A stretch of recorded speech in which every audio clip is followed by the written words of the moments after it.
इससे पहले वाले व्याख्यान में हम चर्चा कर रहे थे सिंधु सभ्यता और वैदिक सभ्यता में असमानताओं की, भिन्नताओं की, तो वो बीच में रह गया था।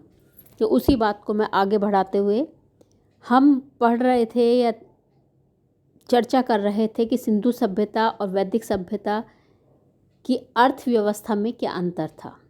तो जहाँ तक अर्थव्यवस्था में हम अंतर की बात करते हैं तो सिंधु सभ्यता व्यापार प्रधान लगती है, जबकि वैदिक संस्कृति जो है वो कृषि और पशुपालन प्रधान थी, कृषि पर मुख्य रूप से आधारित थी। इसके अलावा वैदिक सभ्यता में लोहे का महत्व ज़्यादा था। वैदिक सभ्यता जो है, वैदिक अर्थव्यवस्था जो है, उसमें लोहे की प्रचुर मात्रा में सामग्रियाँ मिली हैं, जबकि सिंधु सभ्यता में सभी धातुओं का ज्ञान था, लेकिन लोहे से वो लोग अपरिचित थे। और इसीलिए सिंधु सभ्यता को कांस्य सभ्यता, कांसा की सभ्यता भी माना गया है। सिंधु सभ्यता में ज़्यादातर जो चीज़ें थी वो पत्थर की बनती थी। इसके विपरीत वैदिक संस्कृति में पत्थर के हथियार और बर्तन जो हैं वो करीब करीब बनना बंद हो गए थे। सिंधु सभ्यता में अश्व जो है उसका कोई विशेष महत्व नहीं था, अपितु अश्व से वो लोग परिचित थे या नहीं थे, यह अभी एक विवाद का विषय है, क्योंकि निश्चित रूप से ऐसे साक्ष्य नहीं मिले हैं कि सिंधु सभ्यता के लोगों के बारे में ये कहा जाए कि वो लोग अश्व से परिचित थे। जो अस्थि पंजर मिले हैं उन अस्थि पंजरों को अश्व के ये माना जाता है कि ये बाह्य आक्रमणकारियों के थे, और वो कौन माने गए हैं? आर्य। तो यहाँ सिंधु सभ्यता में हमें अश्व जो है वो उनकी जानकारी नहीं मिलती कि वो लोग उनसे परिचित थे या नहीं थे। जबकि वैदिक संस्कृति की बात करें तो वैदिक संस्कृति में अश्व जो हैं उसकी महत्ता अलग ही थी। सिंधु सभ्यता के लोग वैदिक संस्कृति के लोगों की तरह नापने तोलने से परिचित थे, और न केवल परिचित थे अपितु उन्हें दशमलव का, शून्य का सबका ज्ञान हमें लगता है। तो ये हमें थोड़ी दोनों के बीच में समानता भी दिखती है। अब जब हम धर्म की बात करते हैं तो धर्म में समानता बहुत थी, लेकिन असमानता भी विद्यमान थी। हड़प्पा के लोग जो है वो मूर्ति पूजक थे, जबकि आर्य लोग जो हैं वो मूर्ति पूजक नहीं थे, ऐसा लगता है। हड़प्पा सभ्यता जो है वो यज्ञ प्रधान सभ्यता नहीं थी, सिंधु सभ्यता यज्ञ प्रधान सभ्यता नहीं थी। जबकि अगर हम वैदिक संस्कृति की बात करें तो वैदिक संस्कृति जो है वो यज्ञ प्रधान है। वे लोग प्रकृतियों के उपासक थे और उनकी उपासना में अग्नि, यज्ञ और हवन का विशेष महत्व रखते थे। जबकि सिंधु सभ्यता के उत्खननों में हमें अग्नि कुंडों के अवशेषों का पूर्ण रूप से अभाव मिला है, और इनके कोई प्रमाण नहीं मिले हैं, और ना ही हमें ये जानकारी मिलती है कि यज्ञ का प्रचलन था। इसलिए ये माना जाता है कि सिंधु सभ्यता में यज्ञादि का प्रचलन नहीं था, और था तो उनका महत्व बहुत नगण्य था। इसके अलावा सिंधु सभ्यता के धर्म में हमें देवी देवताओं के जो स्वरूप मिले वो करीब करीब समान है। जैसे पशु पूजा वो भी करते थे, वैदिक भी करते थे, लेकिन यहाँ पर मुख्य रूप से जो देवता निकल के आए सिंधु सभ्यता में वो शिव लग रहे हैं, जबकि वैदिक संस्कृति में हमें देवी देवता के अनेक देवताओं का उल्लेख मिलता है। हालांकि दोनों बहुदेववाद हैं, लेकिन यहाँ शिव जो है उनके बहुत सारे रूप जो है वो हमें, तो शिव मुख्य देवता रहे होंगे सिंधु सभ्यता में, ऐसा लगता है। जबकि वैदिक संस्कृति के मुख्य देवता जो थे वो समय समय पर परिवर्तित होते रहे और शिव जो है वो मुख्य देवता के रूप में ऐसा लगता है कि जैसे वहाँ वरुण है मुख्य देवता रहे, इंद्र रहे मुख्य देवता, शिव जो है वो उनका सिर्फ एक रुद्र रूप जो है वो पूजा जाता था। जबकि यहाँ पर पशुपति, योगेश्वर, नागेश्वर सारे रूप जो हैं सिंधु सभ्यता में हमें मिलते हैं। तो ये जो है वो धर्म में हमें अंतर लगता है। दैनिक उपयोग की वस्तुओं की अगर हम बात करें तो सिंधु सभ्यता और वैदिक संस्कृति में करीब करीब सभी दैनिक उपयोग की वस्तुएं जो हैं वो समान हैं, लेकिन इसके बावजूद इनकी दैनिक उपयोग की वस्तुओं में भी अंतर मिलता है। जैसे अगर हम शस्त्रों की बात करें तो सिंधु सभ्यता के शस्त्र जो हैं वैदिक संस्कृति के शस्त्रों की बजाय भोटे हैं और उनके जो है वो तीक्ष्ण हैं। इसी तरह से सिंधु सभ्यता के ज़्यादातर जो बर्तन हैं वो पत्थर के, पकाई हुई मिट्टी के मिले हैं, जबकि यहाँ जो हैं वो धातु के। तो ये जो है अंतर हमें दैनिक उपयोग की चीज़ों में भी मिलता है। अब आता है सिंधु सभ्यता की निरंतरता। जहाँ तक हम सिंधु सभ्यता की निरंतरता और आधुनिक संदर्भ में, आधुनिक हिंदू धर्म में हम सिंधु सभ्यता को देखें तो हमें ऐसा लगता है कि हमारी जो संस्कृति है, हमारा जो धर्म है वो सिंधु सभ्यता से ही निकल कर आया और वहीं से धर्म की निरंतरता सदैव चल रही है, बनी हुई है।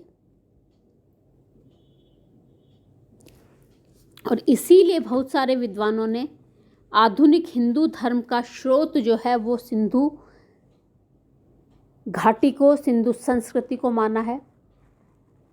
स्टुअर्ट पिगट ने माना है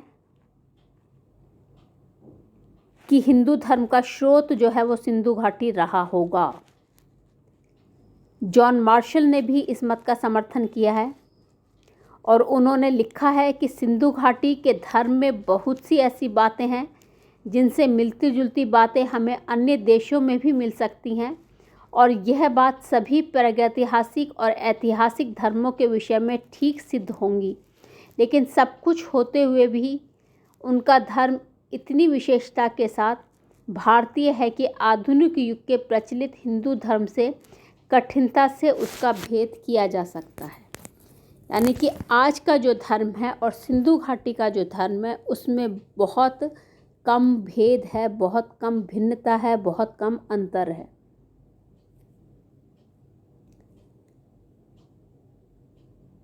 जब हम सिंधु घाटी और सिंधु सभ्यता और आधुनिक धर्म के विषय पर चर्चा करते हैं तो हमें जो समानता मिलती है वो आश्चर्यजनक है। जैसे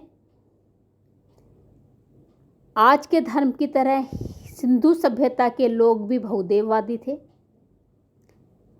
लेकिन बहुदेववाद होते हुए एक परम सत्ता से परिचित थे और उसमें श्रद्धा रखते थे। सिंधु सभ्यता के लोग पशुपति शिव को सारे रूप में पूजते थे जो आज हिंदू धर्म में प्रचलित हैं, चाहे वो योगेश्वर का हो, चाहे वो त्रिशूलधारी हो, चाहे वो पशुपति हो, चाहे वो त्रिनेत्री हो, चाहे वो त्रिमुखी हो। तो सारे जो शिव के रूप आज पूजे जाते हैं, चाहे वो शिव के शिवलिंग पूजा हो, इसी तरह से सिंधु सभ्यता की मातृदेवी की बात करें तो हिंदू धर्म की पृथ्वी और अदिति जो है वो उनकी मातृदेवी आद्या शक्ति से मिलती जुलती है।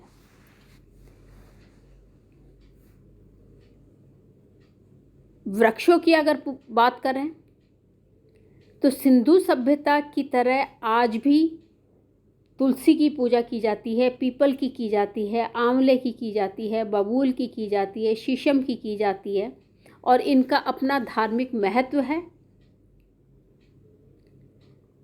इसी तरह पक्षियों की बात करें तो आज भी हिंदू धर्म में विभिन्न पशु पक्षी देवताओं के वाहन हैं, जैसे हाथी इंद्र का, बाघ दुर्गा का, घड़ियाल गंगा का, भैंसा यमराज का, बैल शिव का। तो ये और सिंधु सभ्यता की सील्स में करीब करीब सभी पशु पक्षियों के चिन्ह मिले हैं। तो हो सकता है इन पशु पक्षियों के चिन्ह का मिलना उनके धर्म से जुड़ा हुआ हो, और अगर उनकी लिपि पढ़ ली जाए तो हमें ये पता पड़ सकता है कि इन पशु पक्षियों का संबंध जो है वो धर्म से था या नहीं था तो किस रूप में था। आज की तरह सिंधु सभ्यता में भी नाग पूजा प्रचलित थी। सिंधु सभ्यता में भी जल पूजा का धार्मिक महत्व रहा होगा, स्नान को पवित्र माना होगा। प्रतीक पूजा भी उस समय थी, स्वास्तिक के चिन्ह मिला है।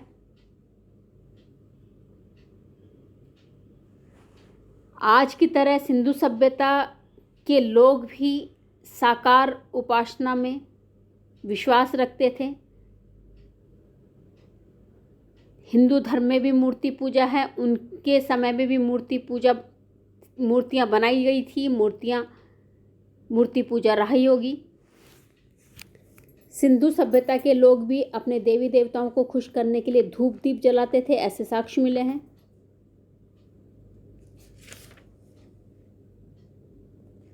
दीपक के भी साक्ष्य मिले हैं। सिंधु सभ्यता के देवताओं की सेवा के लिए उपासिकाएं और देवदासियां थी, ऐसे भी साक्ष्य मिले हैं। और विशेषकर आज की बात करें तो दक्षिण भारत में के धर्म में, हिंदू धर्म में इस परंपरा को देखा जा सकता है।